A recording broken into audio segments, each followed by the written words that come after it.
दरअसल क्या है कि झारखंड में बीजेपी को मुद्दे नहीं मिल रहे और जो मुद्दे उठाए जा रहे हैं उन मुद्दों का कुछ जमीनी वजूद नहीं दिखाई पड़ रहा। पिछले 5 साल से ज्यादा समय से गृह मंत्री हैं, उनको बताना चाहिए कि क्यों घुसपैठ बढ़ी और उनकी नाकामी क्यों रही, क्योंकि जिम्मेदारी तो उनकी। एक ऑर्गेनाइजेशन ने सर्वे कराया, उसकी सर्वे में एक भी बांग्लादेशी घुसपैठी नहीं है संथाल परगना में, मतलब झारखंड में भी नहीं है। बीजेपी ने सबसे ज्यादा राज किया तो उनके पास और बेटी का और लैंड का सवाल क्यों नहीं था? हमारी बेटियां 5 लाख बेटियां दिल्ली के घरों में झाड़ू कर रही हैं, तो ये उन्होंने उनकी सेफ्टी के लिए कोई लॉ बनाया क्या?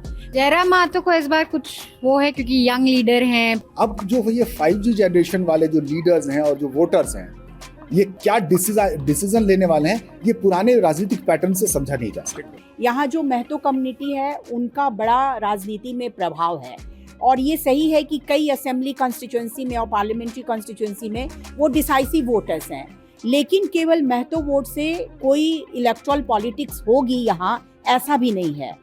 हेमंत अगर जेल नहीं गए होते तो शायद आज जो स्थिति उनकी यहाँ पर दिख रही है वो स्थिति नहीं होती। हेमंत का यहाँ से कद बहुत बड़ा हो गया। पहले एक कंपटीटर हुआ करते थे बीजेपी के, हेमंत सोरेन, अब उनके पास 2 कंपटीटर हो गए, एक हेमंत सोरेन और एक दूसरी कल्पना मुर्मू सोरेन। ये बात जो कही गई कि इस स्टेट में एक किस्म की लूट मची हुई है और जो बड़े कॉरपोरेट हैं, बिग कॉरपोरेट की नज़र है। अडानी का गुड्डा में 1600 मेगावाट या 1400 मेगावाट का पावर प्लांट है, जिससे एक वाट भी बिजली झारखंड को नहीं मिलती है, सारी बिजली बांग्लादेश जाती है। एकदम से सीएनटी एक्ट में जिन प्रावधानों के संशोधन की मांग आदिवासी कर रहा है, आप उस पे बात नहीं करना चाहते हो, लेकिन आप उनकी बात करना चाहते हो जो प्रधानमंत्री चाहता है और गौतम अडानी चाहता है और अंबानी चाहता है। Welcome to another election show. हम झारखंड की राजधानी रांची में आ चुके हैं। विधानसभा चुनाव यहाँ पर होने हैं और हमारे साथ 3 मेहमान हैं, इसके अलावा मनीषा हैं। तो अगले कुछ दिन हम आप तक झारखंड के आसपास और यहाँ के चुनावी हलचल की खबरें पहुँचाने वाले हैं। मैं अपने मेहमानों का परिचय करवा दूँ। सबसे किनारे में बैठे हुए हैं सुरेंद्र सोरेन, जो कि यहाँ के प्रेस क्लब के, रांची प्रेस क्लब के प्रेसिडेंट भी हैं। इसके अलावा वासवी जी हैं, सामाजिक कार्यकर्ता हैं, पूर्व पत्रकार हैं। इसके अलावा राजेंद्र तिवारी जी भी हैं, पत्रकार हैं। इन मेहमानों के साथ आज हमारी बातचीत होनी है और हम थोड़ा समझने की कोशिश करेंगे कि झारखंड में जो इस समय चल रहा है, जो यहाँ की राजनीति है, वो किस ओर जा रही है, किस तरह का माहौल है, उस सब पे बात करेंगे। उससे पहले आप लोगों से बातचीत में बस एक अपील छोटी सी, आप लोगों से कहना कि ये जो पूरी की पूरी न्यूज़ लॉन्ड्री की कवरेज है, ये हम आपकी मदद से, यानी हमारे जो सब्सक्राइबर है, जो हमारे एनएल सेना के सपोर्टर हैं, उनकी मदद से हम कर पा रहे हैं, क्योंकि न्यूज़ लॉन्ड्री किसी तरह का कोई विज्ञापन नहीं लेता। विज्ञापन मुक्त पत्रकारिता करने का हमारा एक संकल्प है, जिसे आप ताकत देते हैं। तो हमारे इस एनएल सेना प्रोजेक्ट को सहायता दें, इसको पूरा करने में मदद करें। हमारे तमाम रिपोर्टर देश के अलग अलग हिस्सों से, महाराष्ट्र से भी आप तक रिपोर्ट्स पहुंचा रहे हैं, इसलिए भी आपकी मदद की बहुत हमें दरकार है। इस बातचीत को हम शुरू करें। उसमें एक बहुत महत्वपूर्ण चीज़ हमारे सामने आई है, जो कि पिछले 4-6 दिनों में बार बार हमारे सामने आ रही है, जिसमें प्रधानमंत्री ने कहा कि अब वो आपकी बेटी भी उठा ले जाएंगे। जो लोकसभा चुनाव का ऐसा लग रहा है कि एक्सटेंशन हो रहा है झारखंड में। आप गृह मंत्री अमित शाह के बयान सुनेंगे झारखंड में, तो वो कह रहे हैं कि ट्राइबल्स को अलग करके यहाँ पर यूनिफॉर्म सिविल कोड लागू किया जाएगा, घुसपैठियों को रोका जाएगा। यहाँ की जो संरचना है झारखंड की, उसका मैं छोटा सा, बहुत मुख्तसर सा एक आंकड़ा दे दूँ।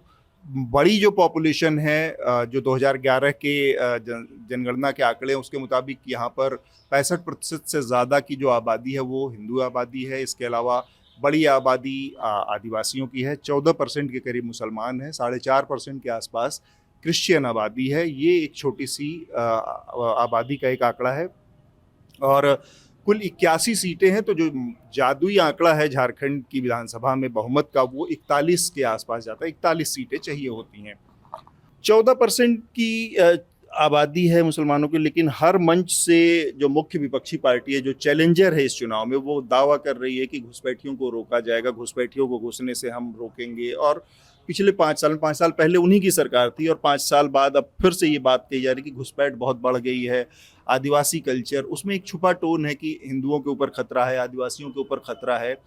मैं ये समझना चाह रहा हूँ आप तीनों लोग मेहमानों से पहले, सबसे पहले कि लैंडलॉक्ड एक स्टेट है, किसी दूसरे देश से सीमा नहीं लगती जिस झारखंड की, वहाँ पर ये कितना बड़ा मुद्दा यहाँ के लोगों के लिए और ये कितना बड़ा खतरा, एक्चुअली हम जानना भी समझना भी चाहते हैं कि क्या ये इतना बड़ा खतरा है, क्या यहाँ पर किसी तरह की विदेशी घुसपैठ की ऐसी स्थिति है जो यहाँ पर बार बार सामने आ रही है विपक्षी भारतीय जनता पार्टी की तरफ से, प्रधानमंत्री और गृह मंत्री की तरफ से?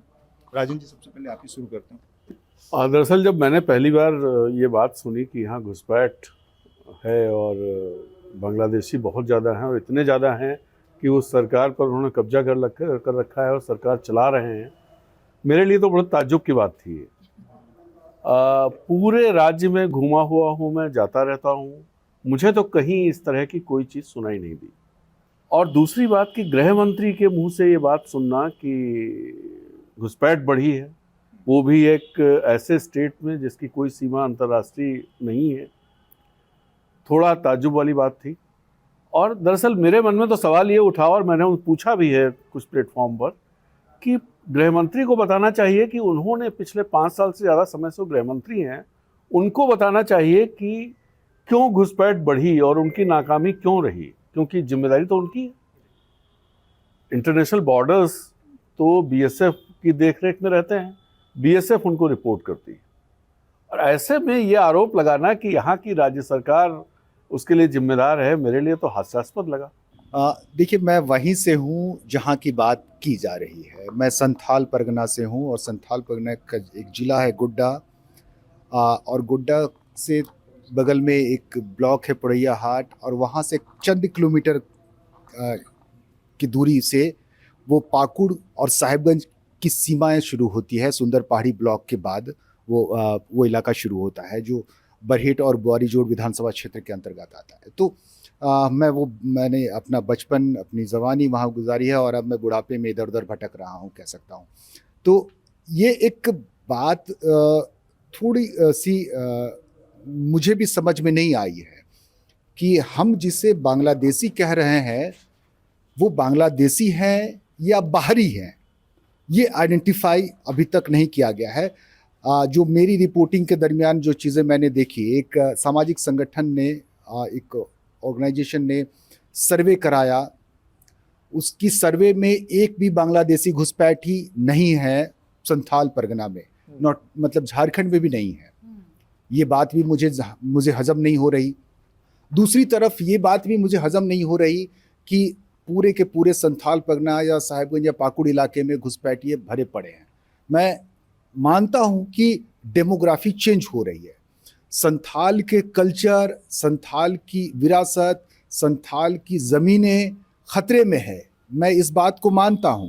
लेकिन ये अगर है तो इसकी जिम्मेदार कौन है? जाहिर है केंद्र सरकार है, राज्य सरकार है, वहाँ की लोकल प्रशासन है, लोकल पुलिस है, क्योंकि जो भुक्तभोगी हैं आप उन्हें ही जिम्मेदार भी मान ले तो मुझे लगता है कि नाइंसाफ़ी होगी। तो इंसाफ़ी के लिए ये चुनाव का वक्त आया है। तो मैं बड़े बेबाकी से ये बात कहता हूँ कि जो बात बांग्लादेशी घुसपैठ की उठती है, चलिए वो मान ले केंद्रीय गृह मंत्री की जुबान से ये बात उठती हो, तो क्या केंद्र जिम्मेदार नहीं है? अगर ये बात असम के मुख्यमंत्री हिमंता बिस्वा शर्मा की जुबान से निकलती है तो फिर वो बताए कि असम में उन्होंने कितने घुसपैठियों को पिछले कुछ वर्षों में वापसी का रास्ता दिखाया।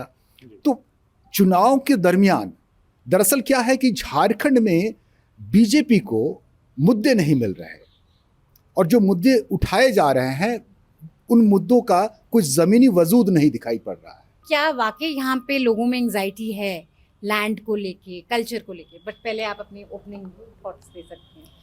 देखिए, झारखंड बने 24 साल हो गए और झारखंड के बारे में अगर आप बात करना चाहती हैं तो झारखंड को समझना पड़ेगा झारखंड बना क्यों, इसके बुनियादी सवाल क्या थे। निश्चित तौर पर जंगल और ज़मीन का सवाल बहुत ही फंडामेंटल इश्यूज़ रहा, लेकिन स्टेट बनने के बाद पहली गवर्नमेंट किसकी थी? बाबूलाल मरांडी जी फर्स्ट चीफ मिनिस्टर थे। उन लोगों ने लैंड इशू को क्या गवर्नमेंट का एजेंडा बनाया? 24 सालों में यही झारखंड के आदिवासियों का, मूलवासियों का रोना है कि जो झारखंड अलग राज्य के मुद्दे थे वो गवर्नमेंट का एजेंडा में कभी आ नहीं पाया। अभी देखिए हेमंत सोरेन की सरकार बनी 19 में, उसके बाद लैंड इश्यूज पे इतने ज़्यादा लोगों ने हंगामा किया, आदिवासी जो एमएलएस थे उन्होंने असेंबली में बात उठाई, तो जाकर एक एसआईटी बनाया, टास्क फोर्स बनाया जिसमें चंपई सोरेन जी ही हेड थे, न्यायाधिकरण जो उनको सुनना था। लैंड का इशू बहुत ही प्राइम एजेंडा है, उसके बिना झारखंड की कल्पना आप नहीं कर सकते। Jharkhand means the land of forest, तो ये जंगल का प्रदेश है, जमीन का प्रदेश है, और जंगल और जमीन के बिना यहाँ कोई जीवन नहीं है, कोई संस्कृति नहीं है, कोई भाषा नहीं है, कोई परंपरा नहीं है, कोई व्यवसाय नहीं है, कोई अर्थशास्त्र नहीं, कोई राजनीति नहीं।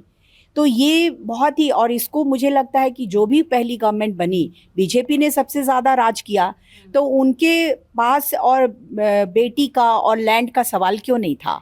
तब उन्होंने, हमारी बेटियां 5 लाख बेटियां दिल्ली के घरों में झाड़ू कर रही हैं आज की तारीख में, केवल झारखंड की लड़कियां। तो ये उन्होंने उनकी सेफ्टी के लिए कोई लॉ बनाया क्या? मैं विमेन कमीशन में मेंबर थी, मैं दौड़ती रही यहाँ से लेके दिल्ली तक, सरकार के पास गई, उनके पास फाइल पुटअप किया कि भाई हमारी बेटियां दिल्ली में है, सेक्सुअल एक्सप्लॉयटेशन है, फिजिकल एक्सप्लॉयटेशन है, उनके साथ में दुर्व्यवहार है, नॉन पेमेंट है, काफी स्टोरीज आती हैं, रूटीनली आती है, बहुत सारी अनवांटेड प्रेगनेंसी है।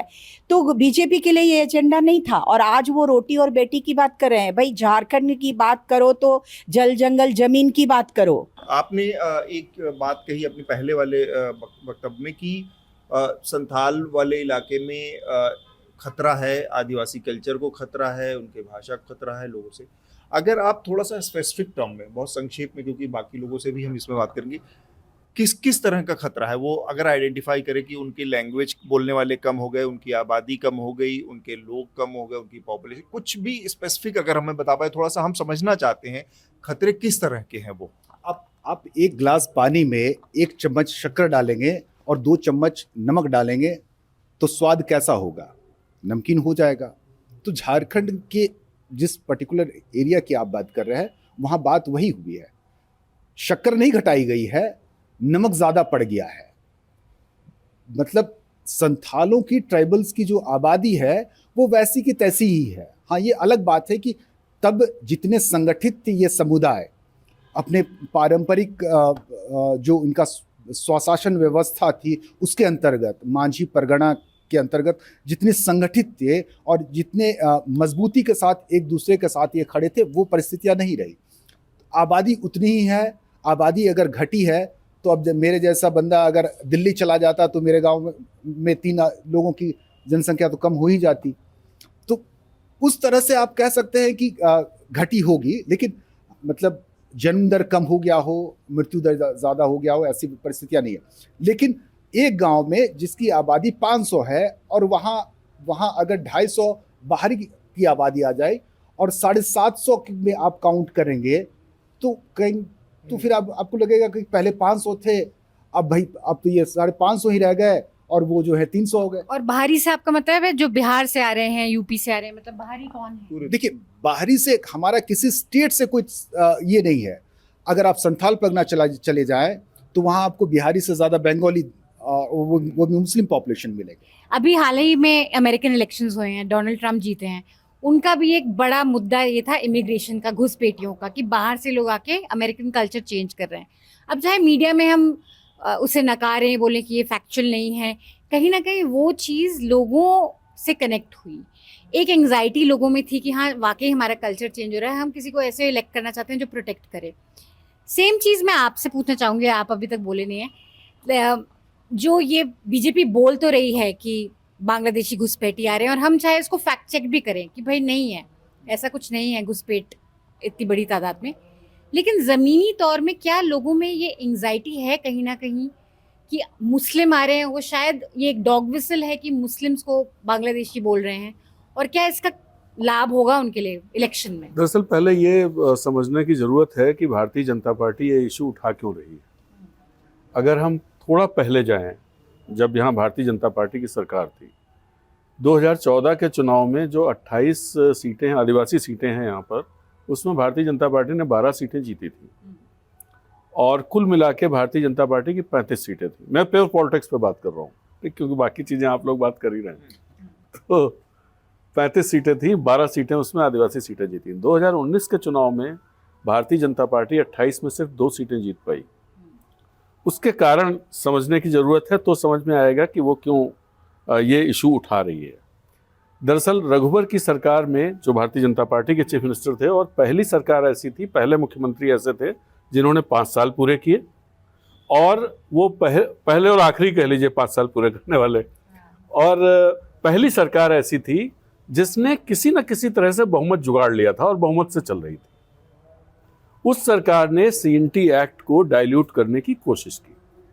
CNT एक्ट जो है वो आदिवासियों की जमीन को प्रोटेक्ट करने का एक इंस्ट्रूमेंट है कि भाई आप कोई बाहर का आदमी नहीं खरीद सकता, आदिवासी खरीदेगा, और एक थाना क्षेत्र में जो आदिवासी रहते हैं वही एक दूसरे की जमीन खरीदेगा। कि CNT एक्ट कहीं भी गवर्नमेंट के स्कीम्स में बाधक नहीं बनता है। गवर्नमेंट जो जमीन चाहे वो ले सकती है, आम लोग ठीक, आम लोग नहीं खरीद सकते, गवर्नमेंट ले सकती है। तो ये मुझे नहीं लगता कि ये कोई आधार उसमें है कि CNT एक्ट है इस वजह से प्रोजेक्ट्स के लिए जमीन नहीं मिल पा रही है। तो उन्होंने जो किया उसके पीछे बहुत सीधा जो मैं समझ पाता हूँ कि जो बड़े बिल्डर्स हैं, बड़े इंडस्ट्रियलिस्ट हैं, उनको फ्री होल्ड चीज़ें मिल जाएं, दिक्कत नहीं हो। जो लोग झारखंड के हैं उनको याद होगा, ये जब विधानसभा से पारित हुआ उसके बाद पूरा झारखंड उबल पड़ा था, पूरा झारखंड उबल पड़ा था, और ये मूर्त रूप नहीं ले पाया। ये उसके बाद जो खूंटी की घटना हुई, पत्थलगड़ी की घटना हुई, खूंटी की घटना अपने में भारतीय जनता पार्टी के लिए बहुत बड़ी, जो अभी जो दिखाई दे रहा है उसके पीछे सब बैकग्राउंड में है। हजारों लोगों पर मुकदमे दर्ज किए गए, करीब 2.5 दर्जन लोगों पर देशद्रोह के केस दर्ज हुए, देशद्रोह के। इस सब के बाद हेमंत सरकार आई। हेमंत ने क्या किया कि आते ही सबसे पहले ये सब मुकदमे वापस ले लिए। अब वादे में भी था वो। भारतीय जनता पार्टी का जो आदिवासी समुदाय में जो थोड़ी बहुत पकड़ बन रही थी, विश्वास बन रहा था, वो विश्वास इस दौरान खत्म हो गया। दूसरी बात ये रही कि झारखंड के बारे में ये कहा जाता था कि यहाँ आदिवासी मुख्यमंत्री ही बनेगा। भारतीय जनता पार्टी ने वो परंपरा भी तोड़ी और उन्होंने रघुबर दास को बनाया, जो रघुबर दास यहाँ के मूलवासी भी नहीं है, छत्तीसगढ़ के रहने वाले हैं। जैसे जो first non tribal chief minister थे रघुवर दास है, ठीक है वो छत्तीसगढ़ के थे, कोई बात नहीं, लेकिन आपको यहाँ के मर्म समझना है ना। आप यहाँ आए तो उसमें क्या हुआ कि छत्तीसगढ़ के थे, हाँ, वो आप एकदम से CNT एक्ट में जिन प्रावधानों के संशोधन की मांग आदिवासी कर रहा है, आप उस पे बात नहीं करना चाहते हो, लेकिन आप उनकी बात करना चाहते हो जो प्रधानमंत्री चाहता है और गौतम अडानी चाहता है और अंबानी चाहता है, तो आप वो सेक्शंस अमेंडमेंट करना चाहते हो। मामला ये था, और देखिए उसमें एक चीज और CNT एक्ट के उन प्रावधानों का संशोधन करो जिससे अडानी को हम यहाँ फ्रीली जमीन दे सके बिना किसी बाधा के। जैसे प्राइम मिनिस्टर चाहते हैं ना भाई कि गौतम अडानी पूरे वर्ल्ड का नंबर 1 रिचेस्ट पर्सन बन जाए, तो इसी की पूरी कवायद थी ना। और मैं इसी को जोड़ना चाह रहा हूँ कि रघुबर के समय में अडानी के प्रोजेक्ट को सैंक्शन मिला, सारे नियम कानून बदले गए। अडानी का गुड्डा में 1600 मेगावाट या 1400 मेगावाट का पावर प्लांट है, जिससे एक वाट भी बिजली झारखंड को नहीं मिलती है। झारखंड देश का अकेला ऐसा प्रदेश है जहाँ की राजधानी में इतने कट होते हैं, किसी दूसरी राजधानी में नहीं होते हैं इलेक्ट्रिक पावर। ठीक, और हमने आज देख लिया, हम जिस होटल में रहे वहाँ पे लाइट आ जा रही है। उस राज्य में वहां पर एक ऐसा पावर प्लांट बना है जिसमें 2100 या 1600 जो भी मेगावाट बिजली होती है, एक वाट बिजली भी झारखंड को नहीं मिलती है। सारी बिजली बांग्लादेश जाती है। यहाँ का आदमी है जो मेहनत करता है, यहाँ का पानी है जो आप इस्तेमाल करते हैं, यहाँ की जमीन है। हेमंत सोरेन जेल गए, इनफैक्ट अरविंद केजरीवाल हैं और वो 2 चीफ मिनिस्टर्स हैं जो जेल गए। और क्या यहाँ पे उनकी जेल की वजह से एक सिंपैथी वेव है उनके लिए, या कहीं ना कहीं क्योंकि दिल्ली में हम देखते हैं अभी थोड़ा लोग सोचते हैं कि शायद कुछ गड़बड़ करा है, आम आदमी पार्टी है, इनको थोड़ा क्लियर होना चाहिए था, करप्शन चार्जेस नहीं होने चाहिए थे। क्या नेगेटिव इम्पैक्ट पड़ा है उनके जेल जाने से, या आपको लगता है ज़्यादातर सिंपैथी ही है उनके साथ और लोगों को लगता है कि विक्टिम है? देखिए, लोगों को लगता है विक्टिम है, क्योंकि मुझे याद है जब स्थानीय नीति और रोजगार को लेकर, नियोजन नीति को लेकर के राज्य में एक आंदोलन फूट पड़ा था, जिसकी उपज हैं जयराम महतो। और उस वक्त हेमंत सोरेन, अगर उस वक्त चुनाव हो जाते तो हेमंत सोरेन जो 30 सीटें जीतकर 2019 में आए थे, वो शायद 15 में सिमट जाती। लेकिन अब की परिस्थितियों में, तब की परिस्थितियों से काफ़ी कुछ बदल गया है। यूथ उस मुद्दे को भूल चुके हैं, स्थानीय मुद्दे की बातें अब मंच पर नहीं हो रही है। इस चुनावी 24 में एक बात है कि हेमंत सोरेन का जेल जाना, अगर इनको जेल भेजना ही था, अगर हेमंत सोरेन कल्पित थे, दोषी थे या आरोपी थे, तो शायद वो पहले समन और दूसरे समन के दरमियान ही कर लेना चाहिए था। और उसमें कहानी है, ये एक लंबा प्रकरण जो चला, राज्यपाल के पास लिफाफा आया है, लिफाफा खुलेगा, लिफाफे में क्या है। हाँ, फिर तो कुछ दिनों के बाद हेमंत सोरेन भी कहने लगे कि लिफाफा आया भी है, या अगर है तो बताया जाए, वगैरह वगैरह करते करते इन्होंने इतना लंबा इस खेल को खेला गया। और इसके बाद 5 महीने जो जेल में रहे हेमंत सोरेन, तो पहले एक कंपटीटर हुआ करते थे बीजेपी के, हेमंत सोरेन। अब उनके पास 2 कंपटीटर हो गए, एक हेमंत सोरेन और एक दूसरी कल्पना मुर्मू सोरेन।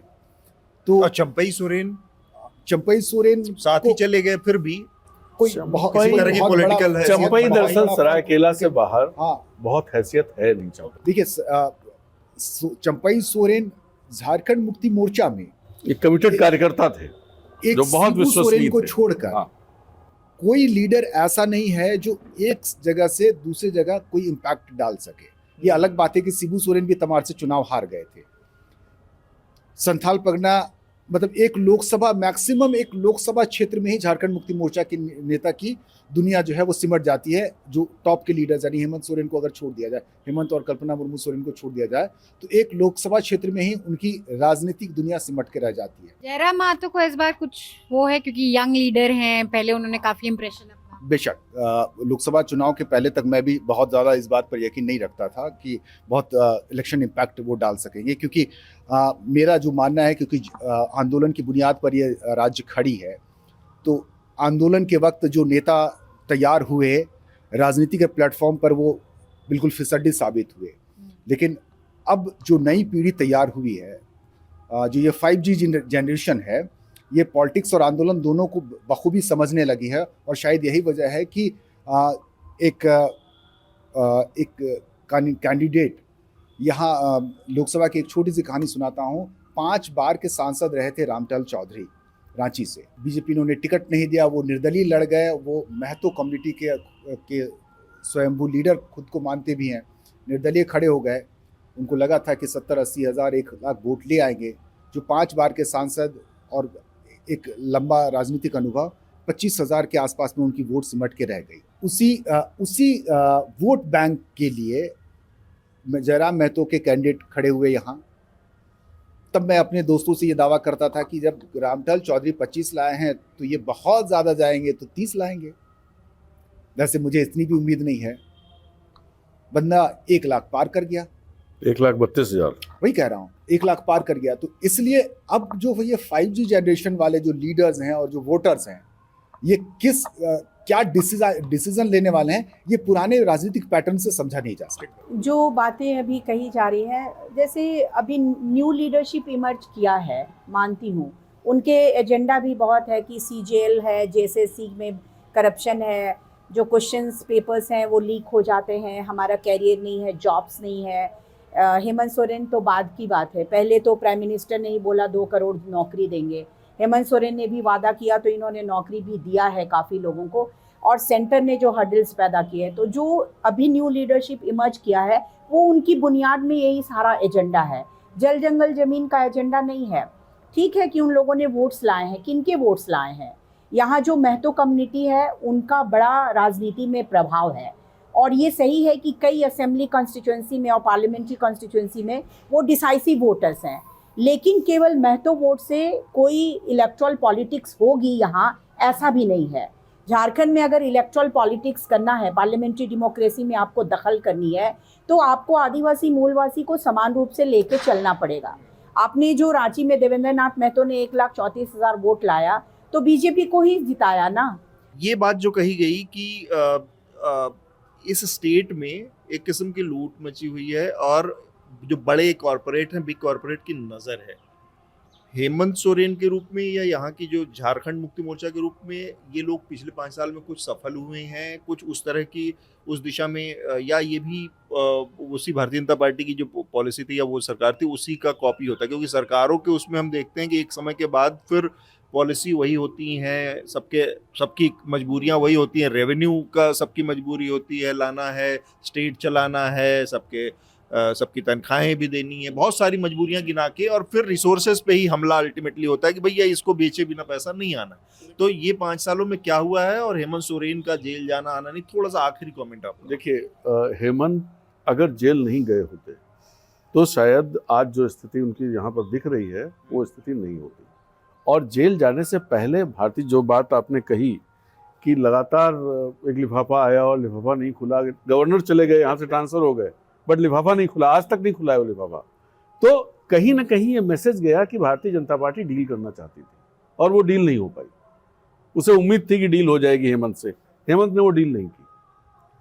उसके बाद ईडी के जो इतने समन्स, 9 या 10 कितने समन्स आए, 10-12 समन्स आए, तो उतने समन्स की क्या जरूरत थी? अगर, और इस बात का खुलासा देखिए इससे हो गया, जो हाईकोर्ट ने जो जमानत दी उसमें जो कमेंट किया है, तो साफ हो गया कि भाई आपने ये केस बनाया है और उसके पीछे कुछ राजनीतिक मकसद थे आपके।